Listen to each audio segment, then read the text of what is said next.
Hallo daar, Trio Baldnors weer hierso. Voordat ons begin, kom ons bid saam. Baie dankie liewe Here vir nog 'n week wat verby is. Dankie vir al u seëninge wat ons onverdienstelik uit u hand ontvang. Vergewe asseblief al ons oortredinge en ons swakhede en wees asseblief met ons in die tydjie van stilte rondom u woord. Ons bid vir u wysheid en krag om ons te deurdrenk, sodat ons toegerus sal wees om eerstens u kinders te wees en tweedens om ook daarvolgens te leef.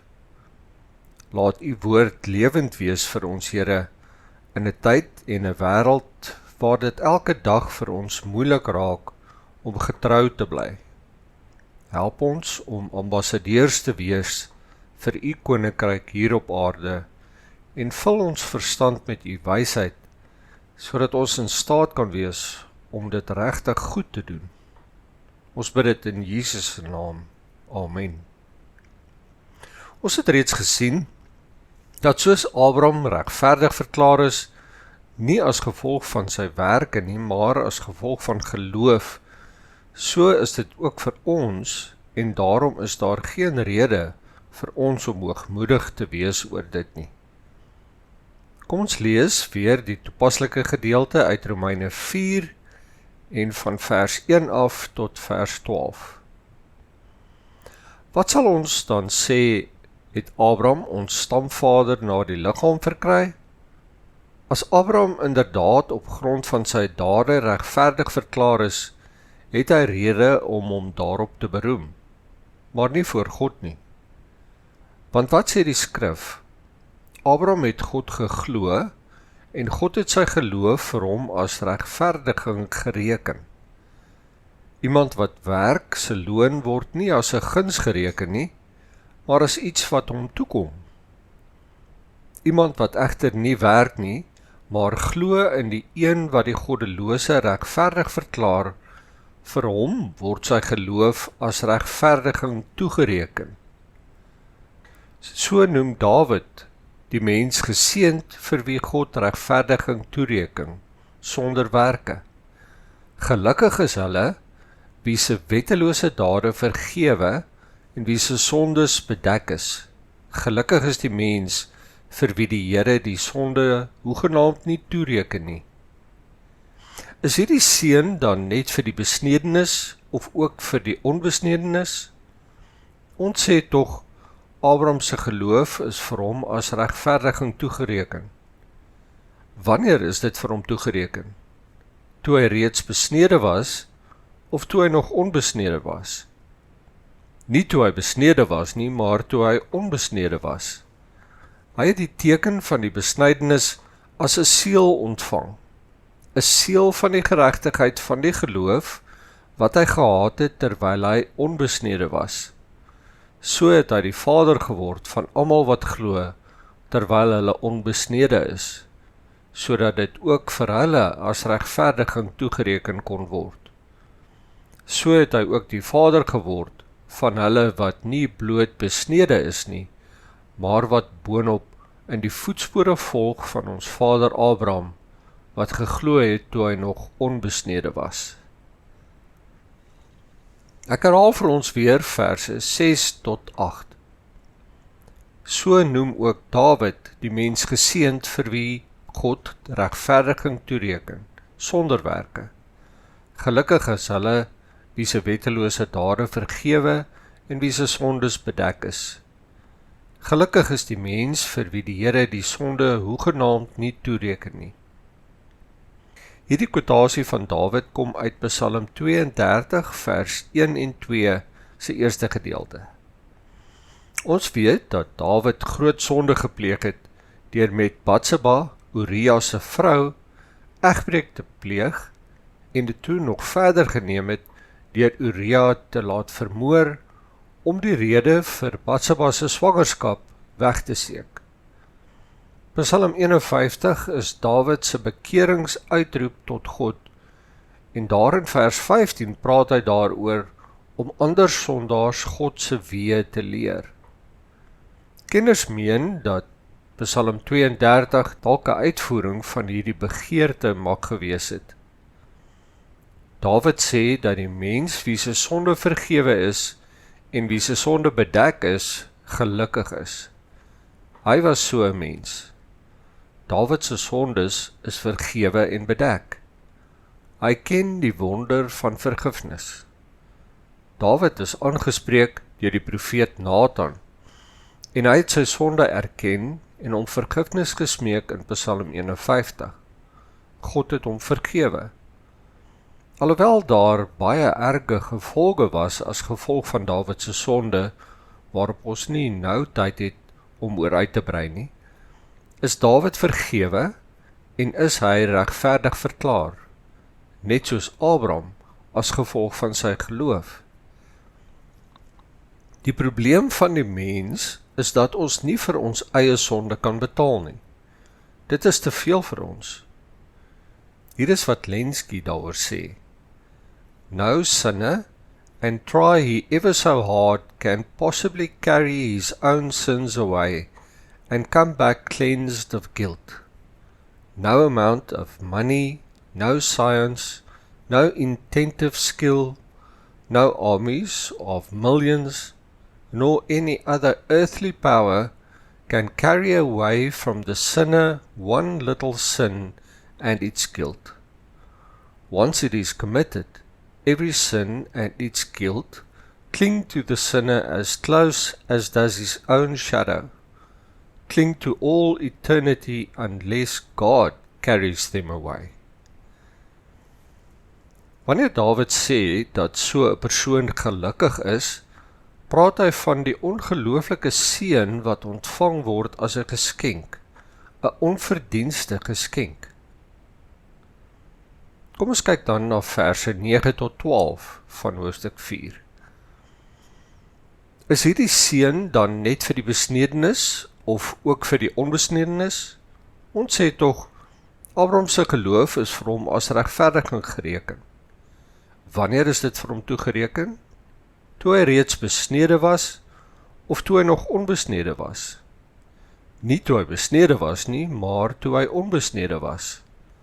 Hy het die teken van die besnydenis as 'n seël ontvang, 'n seël van die geregtigheid van die geloof wat hy gehad het terwyl hy onbesnede was. So het hy die vader geword van almal wat glo terwyl hulle onbesnede is, sodat dit ook vir hulle as regverdiging toegereken kon word. So het hy ook die vader geword van hulle wat nie bloot besnede is nie, maar wat boonop in die voetspore volg van ons vader Abraham, wat geglo het toe hy nog onbesnede was. Ons is nou weer terug by die onderwerp van die besnydenis. Is hierdie seëning van die vergifnis van sondes en die toerekening van regverdigheid slegs van toepassing op die wat besny is? Dit sou die opinie van die Jode of die Judaïseerders gewees het in Paulus se tyd.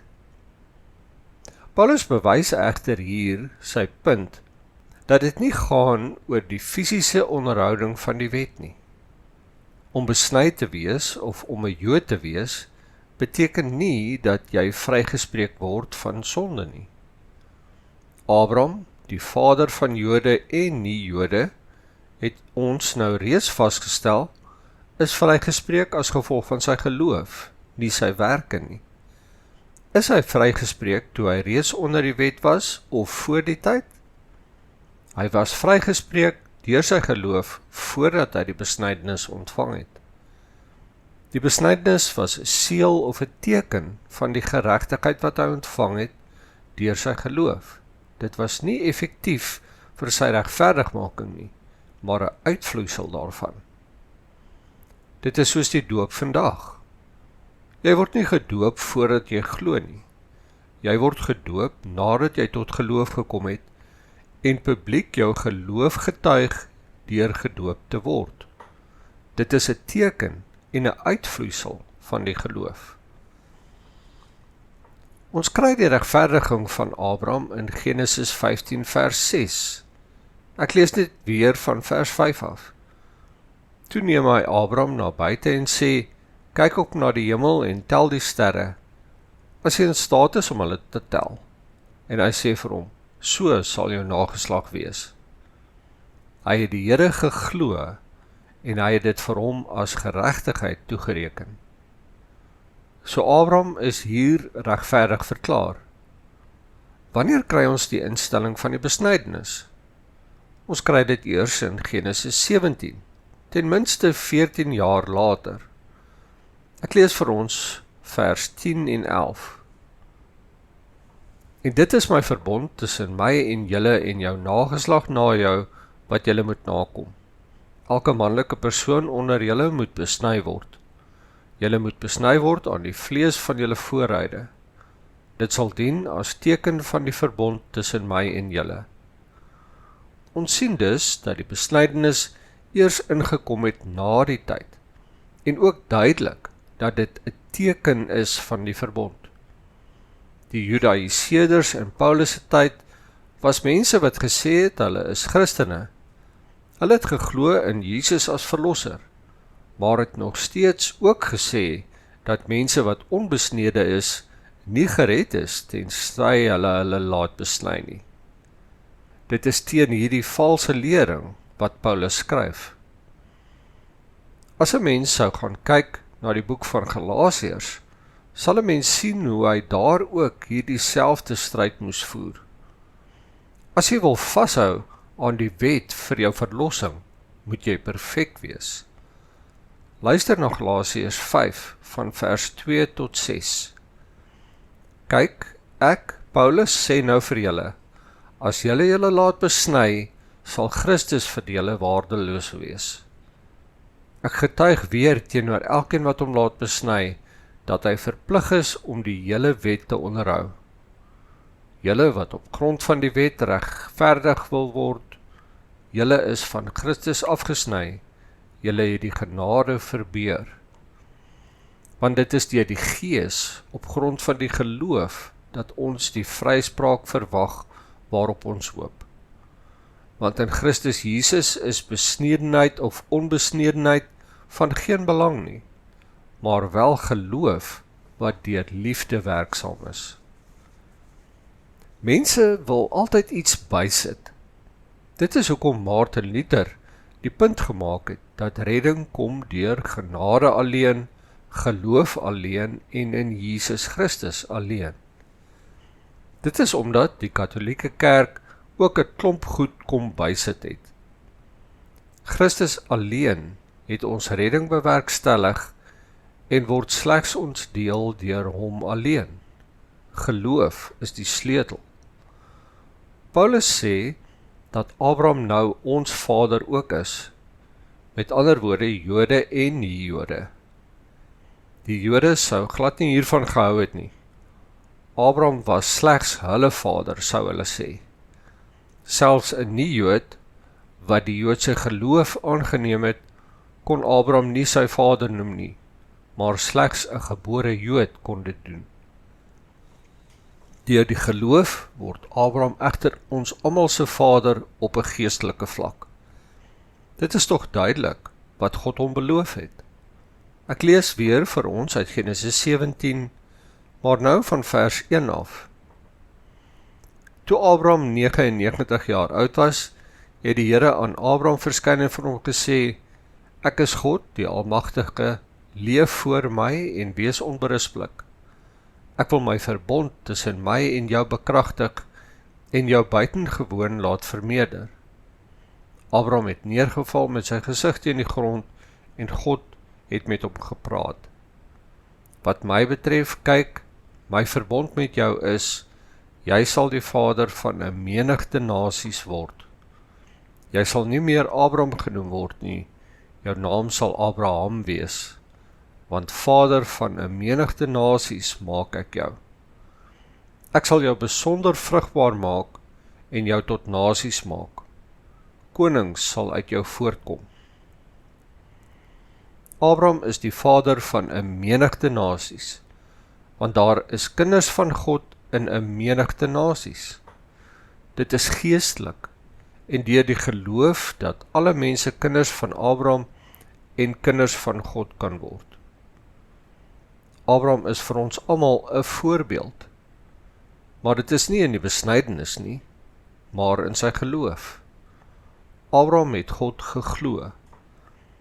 Hy het hom vertrou, ten spyte van wat die natuur sê. Dit was ongehoord vir so 'n ou man en vrou om kinders te hê. Maar Abraham het ten spyte daarvan God geglo. Abraham was 86 jaar oud toe Ismael gebore is en 99 jaar oud toe hy besny is. Dit is vir ons 'n voorbeeld. Ons moet streef daarna om hierdie tipe geloof te hê. Dit is wat Hebreërs 11 vers 1 en 2 ons leer. Geloof egter is sekerheid van die dinge wat gehoop word, 'n bewys van die dinge wat nie gesien word nie. Dit is immers vanweë hulle geloof, dat daar met lof aangaande die mense van ouds getuig is. As ons dit sien, is geloof nie nodig nie. Geloof is in dit wat ons nie ervaar of sien nie, 'n vertroue op iets wat ons nie noodwendig kan bewys nie. As ons geloof het, is ons Abraham se kinders. Luister na wat William Barclay oor dit sê. He explains that the Jewish teachers of Paul's day had a saying, "What is written of Abraham is also written of his children," meaning that promises given to Abraham extend to his descendants. Paul heartily agreed with this principle and extended the principle of being justified by faith to all Abraham's spiritual descendants, those who believe, who also walk in the steps of the faith of Abraham. Hiermee is ons dan aan die einde van vandag. Volgende keer sal ons verder gaan in hoofstuk 4. Amen. Kom ons bid saam. Ons Vader, dankie vir die voorreg om U ons Vader te kan noem, as ons in Christus is. Net soos was die onbesnedenis nie vir Abraham Vader kon noem nie, net so kan die wat nie in U Seun Jesus Christus is, U Vader noem nie. Dit is 'n wonderlike voorreg, slegs beskore vir die wat in geloof in Jesus is, en so wedergebore is in 'n nuwe lewe. Wil U ons asseblief help om hierdie waarhede in ons lewens sigbaar te maak vir ander. Die versoeking is groot vir ons om maar te leef net soos die mense om ons. Ons sal baie keer maar net soos die wêreld wees, maar dis nie wie ons in die innerlike gees is nie. Lei ons altyd en elke dag in U weë. Wees asseblief met ons in die week wat kom. Seën en bewaar en beskerm ons asseblief. Ons vra dit vir ons geliefdes, familie en vriende. Hou U hand van bewaring oor ons. Ons vra dit in die naam bo alle name, in die naam van Jesus Christus. Amen. Ek bid vir U 'n mooi Sondag verder toe, en dan ook 'n week wat vol is van die vreugde en vrede van God. Die Here sal jou seën en jou behoed. Die Here sal sy aangesig oor jou laat skyn en jou genadig wees. Die Here sal sy aangesig oor jou verhef en aan jou vrede gee. Amen.